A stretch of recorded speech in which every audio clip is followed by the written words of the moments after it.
Hi, I'm Tania Notaro, and welcome to AMP.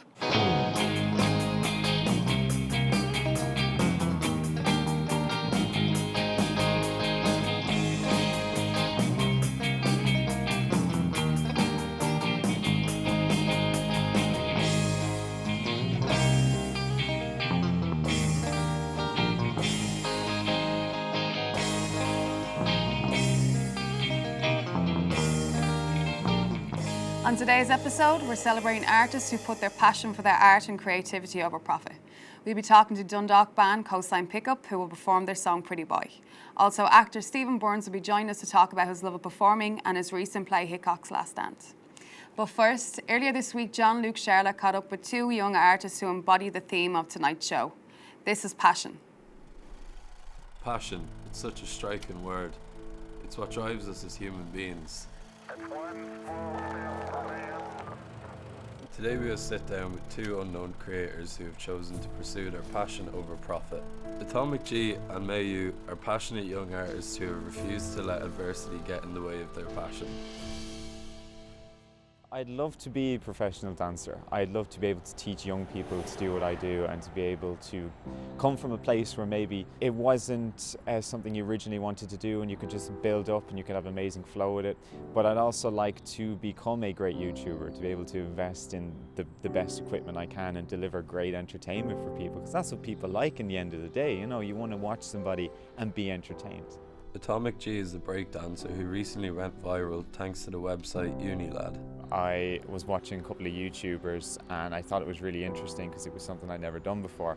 There was an event that happened and no one got up and danced, and I was sitting there going, if I knew how to dance, I could be the person to get people up and encourage them to just have a bit of fun. So I started looking up tutorials, and one way or another it progressed and you know, it was kind of tough starting off, but that's basically what inspired me, just watching people dancing amazingly. You had a lot of people who didn't like what I did or maybe found it a little bit cringy, and it was very tough. I was sometimes overbearing to kind of push forward with that. There was an article that was put up from Unilab. They made an article essentially about the different types of shufflers and what they do, called them shuffling twats, said there was different stuff that you had to be in a category to be a shuffling twat, and they put one of my videos on it. But like, congrats to them, because they boosted a huge amount of views on one of the videos. There's always been negative stuff, but it's a stepping stone, it's been a ladder. It's helped me build up the channel to what it is today. You go out and you show it off to people and they absolutely love it, and people are like, show me how to do it or teach me more kind of stuff, and it's just the reaction you get, the feedback you get from people. It's great having someone to look at you and say, you know, this person motivates me. I've always loved singing. Growing up, I've always find an excuse to go off and, you know, sing for people and all that, and I found it was a good way to get your emotions out. And but I've been told a lot growing up that I couldn't sing, so I was like, I wanted to get my music out one way or another, so that's how I started dancing. I didn't know what I got into. Our final artist is Mai Ou, a singer and dancer. I've always loved music growing up. I've always loved singing, and I do anything I can to perform for people and any excuse to sing. I get a lot of criticism for what I do, mostly because a lot of people like the standards these days are very high. So a lot of people are like, I'm not good enough, so I need to be like everyone else and all that. And a lot of people like saying I don't look like other girls, so I'd be like saying like loads of people wouldn't like my videos because I'm not as pretty as other girls and all that. I like to make people smile, and I like to share my stories with people. Everyone goes through rough patches in life, and just to know that they can get through it and that there's hope. The criticism puts me down at times, makes me feel like I can't do this, but it's what I enjoy, and I'm just going to improve on it. As you can see, passion can come from anyone or anywhere. Stephen Burns, welcome to the studio. Thank you very much. When did you realise you wanted to act, and was there a realisation and influence, or do you come from a family of performers? Well, yes, I came from a family some of whom performed, and I suppose I got into it because by accident a person had taken part in a TV series and radio series, fell out of it at the last minute through illness, I think, and I was drafted in to fill the role, and that started me off, and I suppose I got a yearn for it then. Absolutely. After that, you know. So you're a big Oscar Wilde fan. Absolutely, yes. Who isn't? You have to be when you're Irish. Yeah, I suppose so, yeah. Well, I wrote a play about Wilde called The Importance of Being Wild, and it was very successful, and we toured Ireland with it, and then we were invited to Scandinavia, toured in Finland and Norway, and then to the United States, and actually performed it in 20 states in the United States. So it's been very good for me. Wilde is a character, everybody knows Oscar Wilde's name. Some associate him with plays, some with his witticism, some with his private life, but people know about it, and he wrote such wonderful material that it was easy for me to plagiarize it and use it in this context. And I obviously brought in as much humor as I could into the play, and it worked everywhere. As I say, people all knew it. Wilde is probably the best known Irish person in the world, if you think about it, ever, like, you know.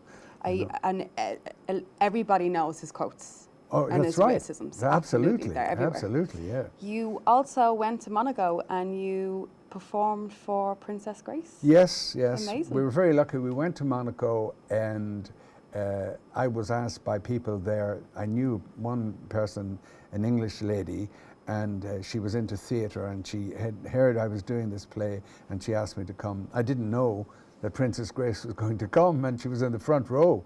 So it was a great experience, and I was invited to meet her afterwards, and Prince Rainier, and we had a great conversation, and we really got on extremely well, and we talked about Frank Sinatra, because he had performed in Monaco 4 times for her for children's charities, and she obviously adored him, and we talked about her. You know, she asked me what my favorite Sinatra record was, and I knew hers because she had been the guest on the BBC's program Desert Island Discs, and she chose a record which was I Have Dreamed from The King and I, you know. So I got on really well with her. She was beautiful looking, as you know, but she was also a beautiful personality. She was Grace Kelly from Philadelphia. She wasn't Princess Grace to me. Do you know? She spoke to me like Stephen. I didn't call her Grace now, I have to admit, but you know, I could have, because she was so informal. So lastly, what advice can you give to new aspiring actors that you wish you had when you first started off? Well, I suppose I would say, don't ever refuse a part because it's a small part. I've had loads of little walk-on parts, and I don't think I ever refused one, even though I wanted the main lead part and didn't get it.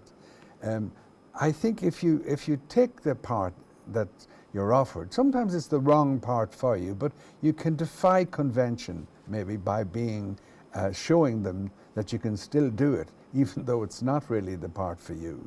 So I would say, take the part, try and do it as best you can, and who knows, somebody watching may say, ha, those small he or parts she can can lead do to a big better things. part. Absolutely, yes. So that's my advice. People are inclined to say, oh, I want that part, I didn't get it, out. That's the industry for you. Yeah. Great, Stephen, thanks for having us.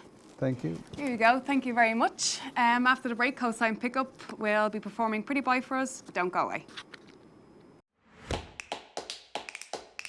My name's Aisling Conlon and I study communications and creative media.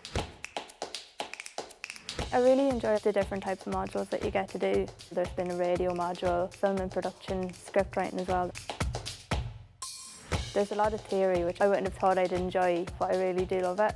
I'm doing something that I really like.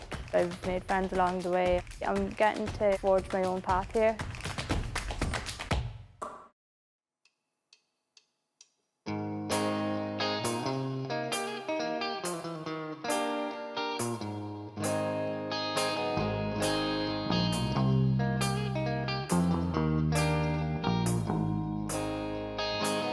sun shining alone.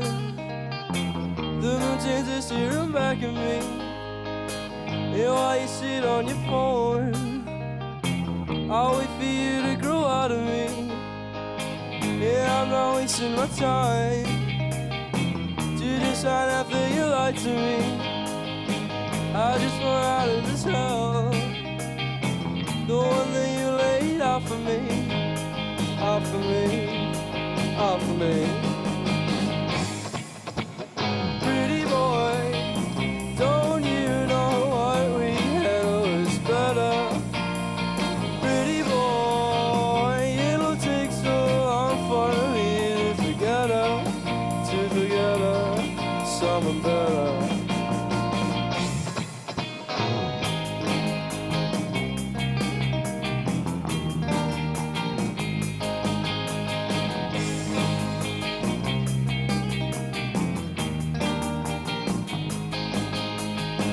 Sat in the palm of my hand, don't think that you understand what's got deeper than you thought before. See why you play with your hair and give me that constant stare. I give you my last apology. I spent them all on my own, those skills you still had to hold. Those stop for months and I'm trying to eat. I only wanted a taste, so you couldn't be replaced. Trying to reveal your peripheral. It was typical, not a miracle. Pretty boy, don't you know what we had was better? Pretty boy, it'll take so long for me to forget her, to forget her.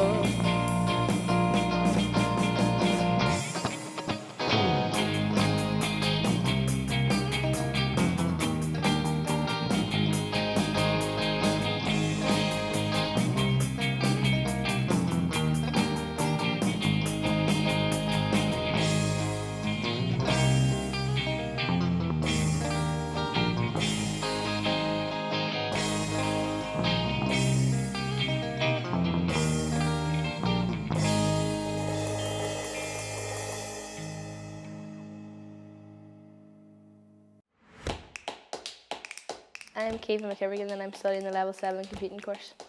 I love coding. I love finding the wee tiny bit that makes the program not work, and it's so satisfying at the end of it. Well, I really like music and I play the fiddle, so whenever I started here in September I joined the trad ensemble. I like the fact that there's really small class sizes, so we get to know all our lecturers and they get to know all of us. I'm one of the lecturers that does computing, he also plays music, so he would talk to me about sessions and the flag. I'm here in the studio with Coastline Pickup, fresh up performing their new song, Pretty Boy. Great song, lads. Thank you very much. Welcome to AMP. Thanks for having us. It's a nice place. You're a Dundalk-based group. We are. So what drew you together as a band and where did the name Coastline Pickup come from? So I went to school with Liam and Cillian and we all kind of started playing instruments just together because we realised that we all played, so we were just like, we might as well just go and play together. So we played together for a while. It was like 2015 or something. And then we got into college and James, I know James a really long time, so I turned to James and I asked him to play drums for Coastline Pickup. Yeah. And you never played drums before, you started to play drums to be in the band. Yeah, I hadn't a notion how to play drums. I really liked the band. I liked listening to their songs. I used to come to their practices. I was basically just a roadie. But then I had the idea of maybe I should play drums, and then Conor asked me and I was like, oh, definitely. And but I had to wait until Christmas to get the actual set. So basically I had to play on a plastic lid with 2 wooden spoons. So they're like a Tupperware container with like, it sounded great. Yeah. It sounded good. It sounded good enough. Brilliant. And is there a creative process that you adhere to, or does it just flow? Is there an individual that writes the songs, or is it a group effort? So like, I usually come to the lads with like a frame of a song, or Liam even, he'll come with like a little riff. Or Cillian as well, come with a little bass line, or like a theme for a song, or James as well with like a nice little drum beat. We just kind of mushed every idea we have together and just kind of like try and make it work. So like, like I could make maybe a little bit of frame, like a few lyrics, a nice little like chord progression. Then Liam will come in with the leads and like make a little maybe arpeggio or something. Like, and Cillian and James just go mad in the drums and the bass, and whatever comes out at the end is like kind of the final product. So you all have your creative input. Yeah. Is there any influences that you kind of would steer towards, like any bands that you try to emanate through your music? Yeah, well, we all kind of have different tastes. Well, like not like madly different, but it's all like different in its own way. So me and James are really into a band called Vacations, really good. Liam, you like the OCs, yeah, and Cillian's really into Arcade Fire and David Bowie. Like they're and it's like kind of like it's a bit diverse, but like, you know. What's the ultimate direction for your band, and how are you going to get people to come to your gigs and grab audience attention? So pretty much the way we're going to kind of like try and approach it, well, the way we have been approaching it is really like trying to release like kind of new, fresh content, like try and get songs or anything really, videos on the Instagram or something like that. Like we'll just like release anything just like to kind of put like the idea of us in people's heads. Just like kind of get our name like kind of known a little bit even. Yeah. Just be different. Yeah, like literally absolutely. just trying to be a little bit different from what we usually kind of like see. Like I mean, like we're just trying to, like we make a song and we may re-release it, and then we'll kind of advertise it on social media, which is actually good for that. I know there's oversaturation, but like if you know people that like are like willing to support you, like I mean, it's always good. Yeah, absolutely. And you have a platform with the Spirit Store, which is it's great for bands starting off. It's a great opportunity. They really put into promoting new bands around. So yeah, they're really good. Like yeah, Spirit Store is definitely our favourite place to play. 100%. Definitely. Like it's so welcoming. Like everyone's really friendly and stuff. do you ever think of moving to a bigger city for bigger opportunities, or? Oh, we'll see. Like it did cross the mind, but we're not making any plans just yet. Yeah, no, we'll try and get maybe like a few more things done until we even decide. Maybe like until we get a bit well known. Absolutely, yeah. Like, you know. Mm-hmm. There's a lot of artists now coming out about mental health and the struggles with it, and especially in music. Do any of you suffer from performance anxiety, and if so, what do you do to kind of overcome that fear before performances? Well, I feel like all of us have, like, especially from the start. Like I remember our first gig, we were all like really scared of going on stage and just like messing up or something like that, because that's like the biggest fear. We were just like, trying not to think about it, really. Yeah, like literally just leaving our heads. So then we just decided, like we not decided, but we went up and we were just did what we did, and then kind of like just it was okay. Like, and once we got off the stage, then we were like, that was class. Like, you know, it was unreal. So it was like. There's like nothing more something confidence better than a every single- performance high, right? Yeah, like Yeah. it gets better every single time. Yeah, the confidence builds every time Yeah. we play. Yeah, So of course. yeah. Great. And finally, what are the plans for 2019? Any tour dates, releases that you want to talk about? So we have a show in the Spirit Store on the 4th of January, supporting Modern Love for our Irish tour. It's going to be great. We're going to have lovely times. There's going to be a cool American band coming there. I was listening to their stuff. They're really good. You're going to love it. I hope you can make it. And also, hopefully, probably, definitely, there will be an EP early summer next year. So keep your eyes out for that. Brilliant. Thanks, lads. Thanks for coming in. Thank you very much. Now, that's all we have time for this week. That's our guests and contributors, Stephen Burns, John Luke Sharlot, Mai Ou, McGeary and Coastline Pickup. From all of us here at AMP, thank you for watching, and we'll see you next time.